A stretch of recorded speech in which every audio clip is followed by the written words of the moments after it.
இப்போ மலச்சிக்கல் காரணமாக சிலர் எனிமா கேன் பயன்படுத்துவாங்க. எனிமா கேனை பயன்படுத்தி ஆசன வாயு வழியாக மலக்குடலுக்குள் தண்ணீரை ஏற்றி 1 லிட்டர் தண்ணி அல்லது 1/2 லிட்டர் தண்ணியை ஏற்றிட்டு 1/2 லிட்டர் தண்ணி தான் ஏற்றுவாங்க. ஏற்றிட்டு போய் ஒரு 10 நிமிஷம் படுத்திருந்துட்டு அப்புறம் டாய்லெட்டில் போய் உட்காந்தா அந்த ஆசன வாயு வழியாக ஏற்றப்பட்ட ஒரு 1/2 லிட்டர் தண்ணிங்கிறது மீண்டும் திரும்பி கீழே வரும்போது கழிவறைக்குள்ளே வரும்போது மலக்குடலுக்குள் அடைத்து தேக்கி வைக்கப்பட்டிருக்கிற அந்த மலக்கழிவுகள் எல்லாம் வெளியே வரும்.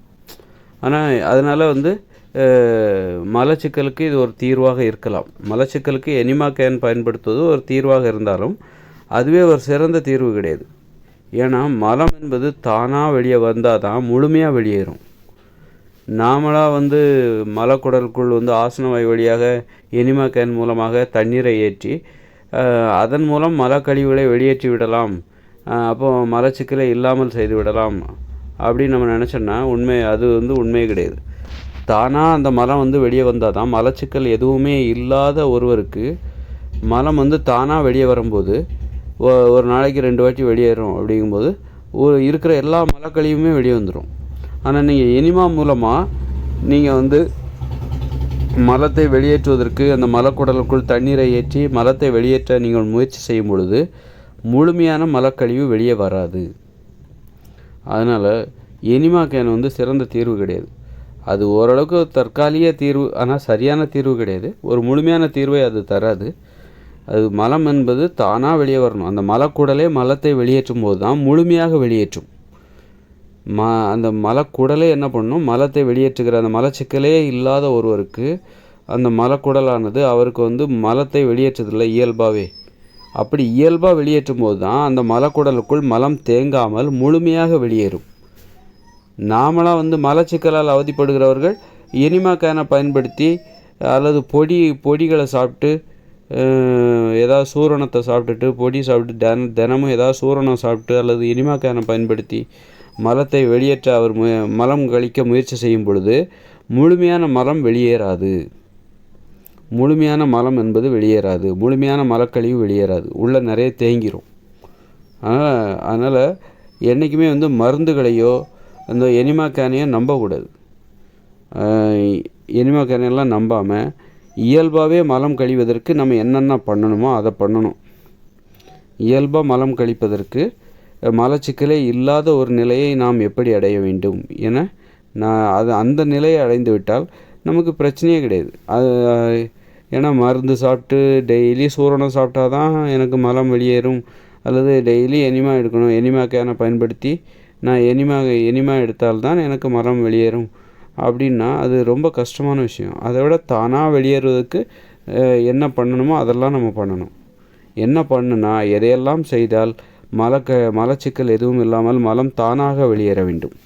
அப்போ தான் முழுமையான மலக்கழிவு என்பது வெளியேறும். முழுமையான உடலில் உள்ள கழிவுகள் என்பது முழுமையாக வெளியேறும். அதனால் அப்படி வெளியேறும்போது தான் தானாகவே மலச்சிக்கல் எதுவும் இல்லாத ஒரு நிலையை அடையும் போது அதுவே அவருக்கு நோய் எதுவும் வராது. அப்புறம் உடல் பருமன் குறைஞ்சிரும், உடல் பருமன் ஏற்படாது. இப்படி பல வகையான தீர்வுக்கு எது வழிவகுக்குன்னா தானாகவே மலம் வெளியேற வேண்டும். அதாவது மலச்சிக்கல் எதுவும் இல்லாமல் நீங்கள் சூரணம் எதுவும் பயன்படுத்தாமல் எனிமா கேன் பயன்படுத்தாமல் மலத்தை தானாகவே மலச்சிக்கல் எதுவும் இல்லாமல் மலம் தானாகவே வெளியேறது பாருங்கள். அப்போ தான் உடம்பில் உள்ள முழுமையான கழிவுகள் வெளியேறும். தினம் இருமுறை அதுபோன்று வெளியேற வேண்டும். அப்போ உடம்பில் உள்ள முழுமையான கழிவுகள் வெளியேறி நோய்கள் குணமாகும். அது மாதிரி உடல் பருமனும் சரியாகும்.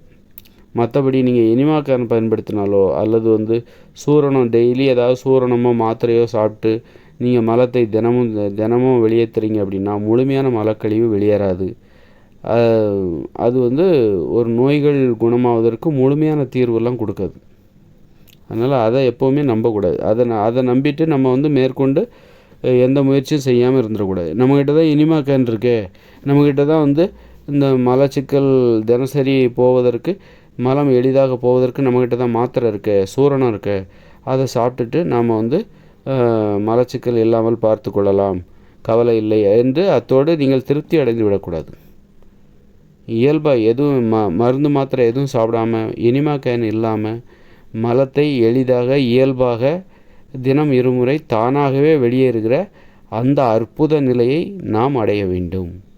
ஏன்னா உணவு உண்பதை விட மிக மிக பேரின்பம் எது தெரியுமா? அந்த மலச்சிக்கலே இல்லாமல் தினம் இருமுறை மலங்கழியுது பாருங்கள், அதுதான் ரொம்ப இன்பம் நிறைந்தது. அது உணவு உண்பதை விட, உணவு உண்பதாவது கொஞ்சம் கடினம், கடித்து சாப்பிட்ணும். ஒருத்தருக்கு மலச்சிக்கலே இல்லாமல் தினம் இருமுறை மலங்கழியுதுன்னு வச்சுக்கோங்களேன், அது மிகப்பெரிய இன்பத்தை தரும், மிகப்பெரிய சந்தோஷத்தையும் இன்பத்தையும் தரும். சும்மா ஒரு நிமிஷத்தில் அது மலம் வெளியேறிடும். அந்த நிலை அடையணும். அதுக்கு ரொம்ப நேரம் கழிவறையில் காற்று கிடக்காமல் ஒரு நிமிஷத்தில் சர்ன்னு உடம்புல இருக்கிற அத்தனை கழிவுகளும் அப்படியே உருவிட்டு வெளியே ஓடி வந்துடணும். அது மிகப்பெரிய இன்பம். உணவு உண்பதை விட மிகப்பெரிய இன்பம். அதனால் உணவு உண்பது தான் இன்பம் நினச்சிக்கிட்டு நிறைய பேர் மலம் கழிக்கிறத பற்றி கவலைப்பட மாட்டாங்க. ஆனால் நிறைய சாப்பிடுவாங்க, வயிறு நிறைய சாப்பிடுவாங்க, வயிறு வீங்குற அளவுக்கு தொப்பை வர்ற அளவுக்கு சாப்பிடுவாங்க. ஏன்னா அவங்க சாப்பிட்றது மட்டும்தான் இன்பம்னு நினச்சிட்ருக்காங்க. மலம் கழிப்பதும் ஒரு இன்பம்தான். மலம் கழிப்பதும் ஒரு அற்புதமான இன்பம். அதனால் அந்த இன்பத்தையும் அடையணும். வெறும் சாப்பிட்றது மட்டும்தான் இன்பம்னு நினைக்காதீங்க. அந்த கழிவுகள் வெளியேறுகிற அந்த நிலையும் அந்த செயல்பாடும் இன்பம்தான், மிகப்பெரிய இன்பம் என்பதை உணருங்கள். அதுக்கு ஆசைப்படுங்க, அந்த இன்பத்திற்கு ஆசைப்படுங்க. அப்படி ஆசைப்பட்டு நீங்கள் அந்த மாதிரி நீங்கள் ஆசைப்பட்டால் தான் உங்களுக்கு மலச்சிக்கலே வராது. சும்மா எனக்கு மலச்சிக்கல் அப்படின்னு சொல்லிட்டு அது போகணும்னு நினைக்காதீங்க. அந்த மலச்சிக்கல் இல்லாத ஒரு நிலை, தானாகவே தினம் இருமுறை மலம் கழியுது பாருங்கள், அந்த நிலை இருக்குல்ல, அந்த இன்ப நிலை எனக்கு வேண்டும் என்று மலச்சிக்கலால் அவதிப்படுகிறவர்கள் விரும்ப வேண்டும். அந்த இன்ப நிலை வேண்டும் என்று, அது ஒரு இன்ப நிலை அப்படின்னு நினச்சி அதுக்காக ஆசைப்படுங்க. அப்போ தான் உங்களுக்கு மலச்சிக்கல்லேருந்து நீங்கள் விடுபட முடியும். அதாவது தினம் இருமுறை தானாகவே மலங்கழியுதில்ல, முழுமையான கழிவுகள் வெளியே போயிடுதில்ல, அந்த நிலை இருக்குது பாருங்கள், மிகப்பெரிய இன்பம். அது ஒரு இன்ப நிலை. வெளியே போனால் ஒரு திருப்தி, உடம்பு லேசாகுது, அது மட்டும் கிடையாது. அது வெளியேறும் போதே அது ஒரு இன்பமாக இருக்கும் என்பதை உணர்ந்து அதுக்காக ஆசைப்படணும்.